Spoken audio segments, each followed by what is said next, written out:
Welcome to another episode of Sports with Munga. It's taken me some time to digest this as a Manchester United fan. I have had a tough day, night, possibly the rest of the morning or the weekend as well.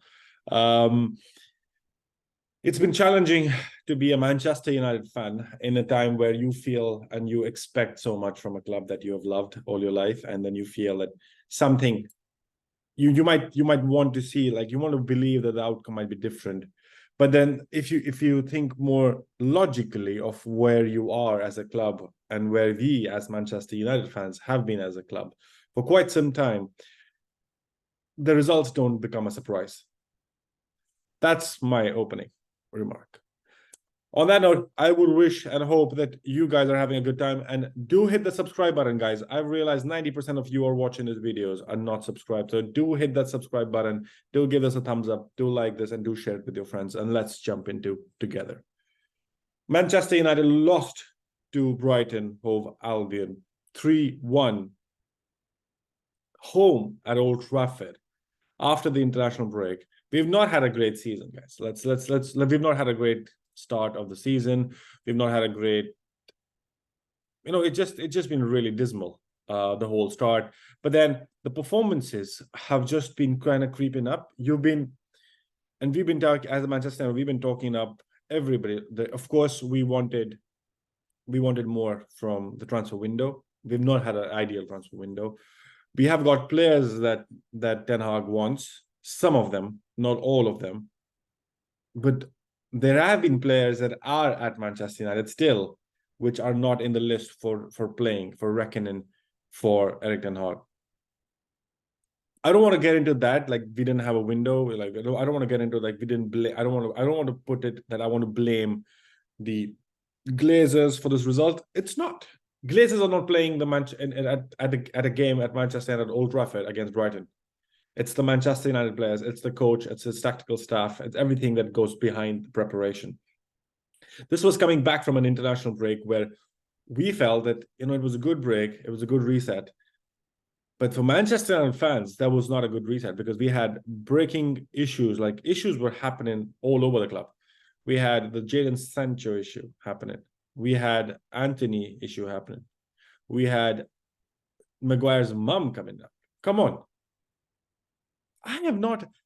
There are no talking points for Chelsea, for Brighton, for Liverpool, for Arsenal.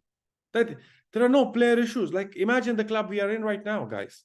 We are in a period where there's so much turbulence around the club. I don't know how we expect these players to even perform.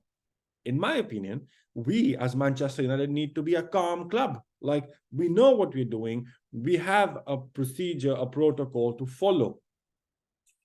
And when you don't, I don't want to put all of that to, but then that affects your mind when you're playing a game. The starting 11, you have McTominay starting in the middle with a diamond 3, with Casemiro, Eriksen, and McTominay, Bruno in front, and then you have Højlund starting, and then you have Rashford. It was a weird setting in my mind. I was so confused. Like, what was Ten Hag even trying to play? He had a diamond. Basically, he was playing Casemiro, Eriksen on the left, McTominay on the right, Bruno in the middle, Højlund and Rashford. So we didn't do the wings thing. We didn't have a wing because we don't have Anthony right now, and we didn't start Garnacho. But then you have Dalot and Reguilon starts the first game for Manchester United as a loanee from Spurs. So that tells you that we really needed somebody there because otherwise he wouldn't have played because Luke Shaw and Malacia are still injured. And then luckily we had Lindelof and Martinez in the middle. I think it's the second season of Erik ten Hag, which basically these players are now kind of finding it hard to kind of maintain or have their level of continuation of form is so hard at a very high level. And I feel that's what Manchester United as a club is going through right now. And that's what Erik ten Hag as a club, as a manager is going through right now. I think there are doubters already all over like swarming like vultures around Erik ten Hag. I still want to support him. I want him to be there. There are players that I feel underperformed because eventually it is all about the players. Erik ten Hag is not playing the game. It's the players. And we'll get into it, but then Brighton, Hovalium, Zerbi outclassed Ten Hag tactically, as he said in the post-match press conference as well. Zerbi felt 20 minutes, Manchester United dominated the game completely, and it was unlucky that they did not concede in those minutes. But after that, they controlled the ball, and then United had nowhere to run. It was almost like they were always caught out of possession. There was no backing, no backtracking from the midfield to the defensive outlines, and they were completely outrun again in the middle. The goal came completely out of play with Welbeck and that goal from Adingra crossing it in, and then Welbeck completely in the open scores the first goal in the 20th minute, and then you feel that okay, Manchester United will try to come back from here, and it's a good wake-up call. United generally wants to come back. They don't score, or they've not been clinical enough in the front to kind of score. But then Royce Mulholland's goal, scores a goal, goes to the Trafford end to kind of to celebrate, but then it's turned off by it's kind of disallowed by VAR because the ball had went out. There is still I don't think so. I don't think the ball went out, but then it is what it is. It's the game turning moments where these things happen, and Manchester United go 1-0 down in the first half, and then Brighton does what Brighton do.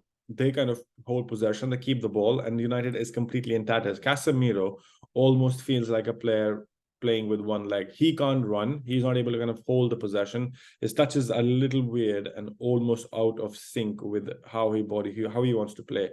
Maybe this is the pressure. Maybe it's just the fact that he's just getting too old, and maybe it's just too many games. Come on, he's a human eventually. Give him a break. We need better cover in the mid for Manchester United. But then Brighton, 53rd minute goal. Pascal Gross does what he does best. Scores after Lamptey puts the ball for him. Beautiful goal on that side. And then you're feeling, okay, what's going to happen now?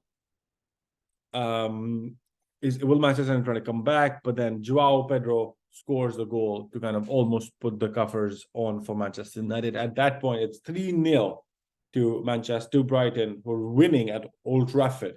Yeah, I don't know. This is at Old Trafford. This is happening at home. But then Hannibal Meherbe, what a strike from that youngster. What a strike. His first Manchester United goal after a lot of subs being made by Erik ten Hag. Some subs everybody loved, some subs everybody hated. Like, for example, the subs of getting one sub was that scored the goal was a masterclass tactically. Hannibal coming in for Casemiro in the 64th minute. But then the boos for Martial going out and Højlund coming out, that was the big one for me. I think Rasmus Højlund should have played the 90 minutes. Ten Hag coming later and saying he could not have played 90 minutes. They have been monitoring his performance, but I'm thinking he played for Denmark 90 minutes. He's playing for all teams. How is he not fit? If he's not fit, how did he play 90 minutes for Denmark? I don't know right now. This is just kind of getting on my nerves. And, what are we doing as Manchester United fans? What do we need to do here? Because it is just getting away. It is just getting away right now for me. Garnacho comes in 85th minute. Wan-Bissaka comes in for Martinez, and Pellistri comes in for McTominay in 85th minute. This is Manchester United, or this is Erik ten Hag putting all the subs out there, putting as much pressure on Brighton to kind of crack. But then Brighton they just hold the game. They hold the game pretty well, and it's ended with 3-1 win for Brighton at home, away to Old Trafford. The Visitors have done it. Zerbi deserves a lot of credit here.